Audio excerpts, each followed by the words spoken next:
Saya dapat satu feedback ni, dia tanya, "Lutut ni makin lama makin sakit, saya takut nanti satu hari tak boleh nak berdiri untuk solat.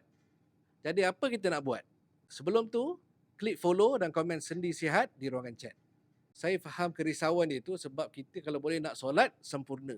Jadi untuk itu saya cadangkan kepada dia dan kepada anda di luar sana yang mungkin ada rasa sakit lutut, mula ambil omega 3, minyak ikan yang tinggi dengan DHA dan juga EPA untuk bantu preserve kekuatan lutut kita. Bantu untuk meredakan keradangan, sekaligus meredakan bengkak, sekaligus mengurangkan rasa sakit lutut kita, dan yang paling best, bantu kuatkan kembali lutut kita ni daripada dalaman.